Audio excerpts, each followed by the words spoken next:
एक मित्र ने पूछा है, कल आपने कहा प्रश्न के उत्तर देने के दो तरीके हैं, एक स्मृति के संग्रह से, दूसरा स्वयं की चेतना से। जब आप उत्तर देते हैं तब आपका उत्तर चेतना से होता है या स्मृति से? क्योंकि आप अब तक हजारों किताबें पढ़ चुके हैं और आपकी स्मरण शक्ति भी फोटोग्राफिक है। यदि आपकी चेतना ही उत्तर देने में समर्थ है तो इतनी विविध किताबें पढ़ने का क्या प्रयोजन? दो तीन बातें समझनी चाहिए।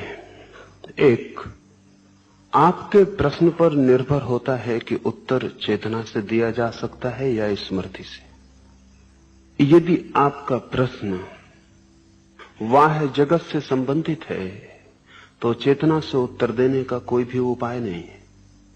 न महावीर दे सकते हैं, न बुद्ध दे सकते हैं, न कोई और दे सकता है। चेतना से तो उत्तर चेतना के संबंध में पूछे गए प्रश्न का ही हो सकता है। अगर महावीर से जाके पूछें कि कार पंचर हो जाती हो तो कैसे ठीक करनी है, तो इसका उत्तर चेतना से नहीं आ सकता। महावीर की स्मृति में हो तो ही आ सकता है। वाह जगत को जानने का सूचनाओं के अतिरिक्त कोई भी उपाय नहीं है, और ठीक ऐसा ही अंतर जगत को जानने का सूचनाओं के द्वारा कोई उपाय नहीं है। बाहर का जगत जाना जाता है इंफॉर्मेशन से, सूचनाओं से, और भीतर का जगत नहीं जाना जाता है सूचनाओं से। इसलिए अगर कोई व्यक्ति बाहरी तथ्यों के संबंध में चेतना से उत्तर दे तो वे वैसे ही गलत होंगे जैसा कोई चेतना के संबंध में शास्त्रों से पाई गई सूचनाओं से उत्तर दे। वे दोनों ही गलत होंगे। हम दोनों तरह की भूल करने में कुशल हैं। हमने सोचा कि चूंकि महावीर या बुद्ध कृष्ण ज्ञान को उपलब्ध हो चुके हैं, इसलिए अब बाहर जगत के संबंध में भी उनसे जो हम पूछेंगे वो भी विज्ञान होने वाला है।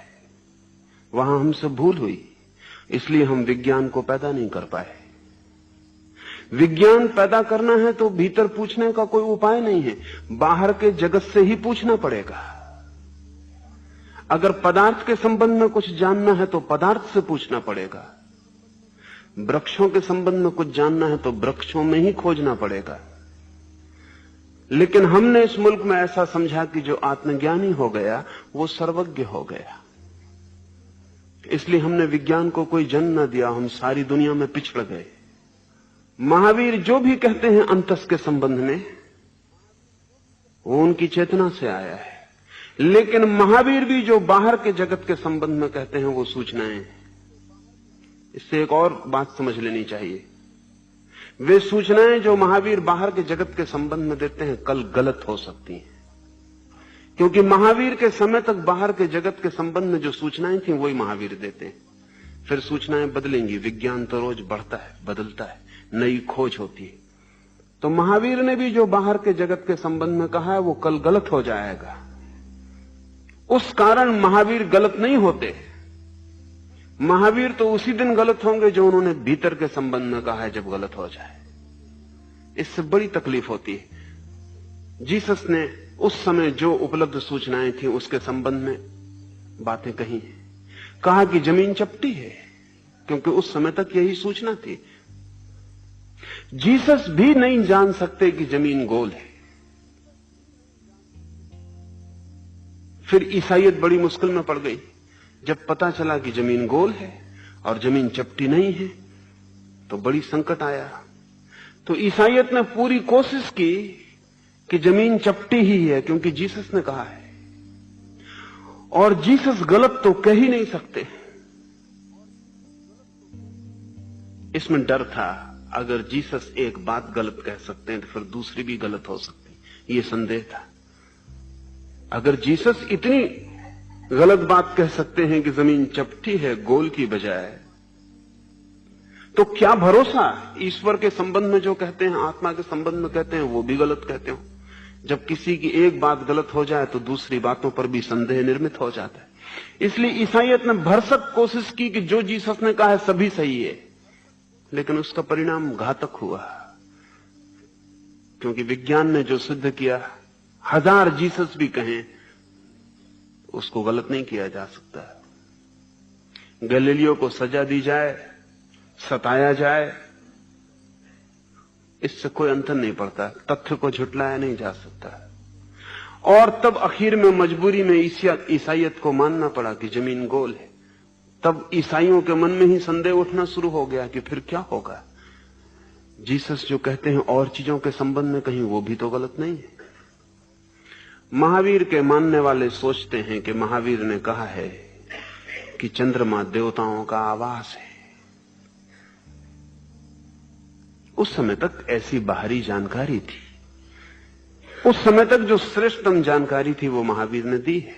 लेकिन ये महावीर के कहने की वजह से सच नहीं होती। ये तो वैज्ञानिक तथ्य, बाहर का तथ्य। इसमें महावीर क्या कहते हैं सिर्फ उनके कहने से सही नहीं होता। अब जैन मुनि तकलीफ में पड़ गए हैं, क्योंकि चांद पे आदमी उतर गया, कोई देवता नहीं है। तो अब जैन मुनि उसी दिक्कत में पड़ गए हैं जैसी दिक्कत में ईसाइयत पड़ गई थी। अब क्या करें? तो अब वे सिद्ध करने की कोशिश कर रहे हैं। सिद्ध करने की 3-4 कोशिश हैं, वो पिटी पिटाई हैं, वही कोशिश की जाती। पहली तो ये कि ये चांद वो चांद ही नहीं है, एक ये कोशिश है। वो कौन सा चांद है? दूसरा ये कोशिश की जा रही है कि इस चांद पर वैज्ञानिक उतरे ही नहीं है, ये झूठ है,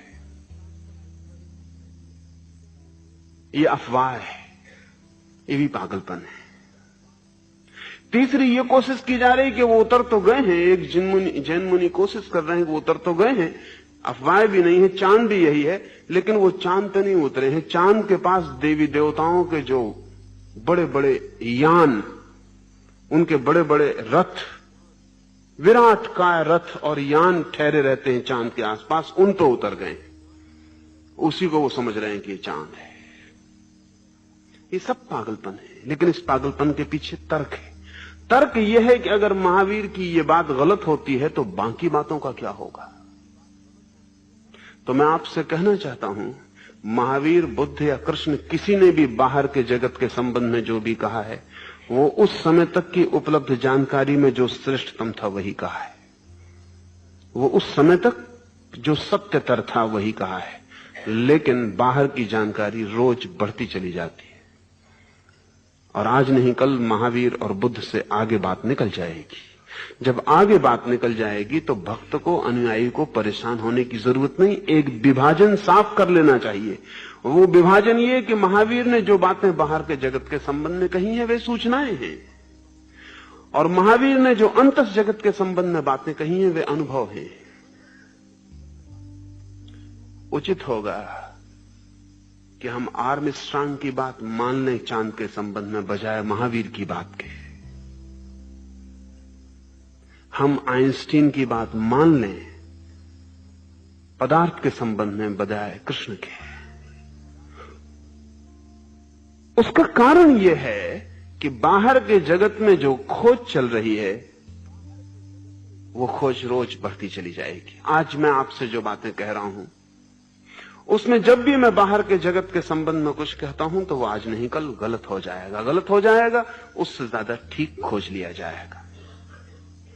लेकिन तब भी मैं जो भीतर के जगत के संबंध में कह रहा हूं वो गलत नहीं हो जाएगा। वो मैं अपने अनुभव से कह रहा हूं। सूचना और ज्ञान का अगर ये फासला हम न रख पाए तो आज नहीं कल बुद्ध, महावीर, कृष्ण सब नासमझ मालूम होने लगेंगे। ये फासला रखना जरूरी है। आपके प्रश्न पर निर्भर करता है कि मैं उत्तर कहां से दे रहा हूं। कुछ उत्तर तो केवल स्मृति से ही दिए जा सकते हैं, क्योंकि बाहर के संबंध में स्मृति ही होती है, ज्ञान नहीं होता। भीतर के संबंध में ज्ञान होता है, स्मृति नहीं होती। तो आप क्या पूछते हैं इस पर निर्भर करता है। दूसरी बात, पूछते हैं कि अगर भीतर का ज्ञान हो गया हो तो फिर शास्त्र, साहित्य, पुस्तक, इसका क्या प्रयोजन है? इसका प्रयोजन है आपके लिए, मेरे लिए नहीं। आज मेरे पास कोई आ जाता है पूछने, या महावीर के पास या बुद्ध के पास कोई जाता था पूछने चांद के संबंध में, तो महावीर कुछ कहते थे। महावीर को कोई प्रयोजन नहीं है चांद से, लेकिन जो पूछने आया था उसका प्रयोजन है। लेकिन इसे भी कहने की क्या जरूरत है, कारण है। मेरे पास ऐसे लोग आते हैं, कोई फ्रायड को पढ़ के विक्षिप्त हुआ जा रहा है, वो मेरे पास आता है। जब तक मैं फ्रायड के संबंध में उसे कुछ न कह सकूं, तब तक उससे मेरा कोई सेतु निर्मित नहीं होता। जब उसे यह समझ में आ जाता है कि मैं फ्रायड को समझता हूं, तभी आगे चर्चा हो पाती, तभी आगे बात हो पाती। मेरे पास कोई आदमी आइंस्टीन को समझ के आता है, और अगर मैं पिटी पिटाई 3000 साल पुरानी फिजिक्स की बातें उससे कहूं, तो मैं तत्काल ही व्यर्थ हो जाता हूं, आगे कोई संबंध ही नहीं जुड़ पाता। अगर मुझे उसे कोई भी आंतरिक सहायता पहुंचानी है, तो उसे मैं बाहर के जगत में उतना तो कम से कम जानता ही हूं जितना वो जानता है। इतना भरोसा दिलाना अत्यंत आवश्यक है। इस भरोसे के बिना उससे गति नहीं हो पाती, उससे संबंध नहीं बन पाता। आज साधुओं सन्यासियों से आम आदमी का जो संबंध टूट गया है, उसका कारण यह कि आम आदमी उनसे ज्यादा जानता है बाहर के जगत के संबंध में। और जब आम आदमी भी उनसे ज्यादा जानता है, तो ये भरोसा करना आदमी को मुश्किल होता है कि जिन्हें बाहर के जगत के संबंध में भी कुछ पता नहीं, वो भीतर के संबंध में कुछ जानते होंगे। आज हालत यह है कि आपका साधु आपसे कम जानकार है। महावीर के वक्त का साधु आम आदमी से ज्यादा जानकार था। आपसे अगर कोई भी संबंध निर्मित करना है, तो पहले तो आपका जो वाह ज्ञान है उससे ही संबंध जुड़ता है। और जब तक मैं आपके वाह ज्ञान को व्यर्थ न कर दूं, तब तक भीतर की तरफ इशारा असंभव है। अपने लिए नहीं पढ़ता हूं, आपके लिए पढ़ता हूं। उसका पाप आपको लगेगा, मुझको नहीं।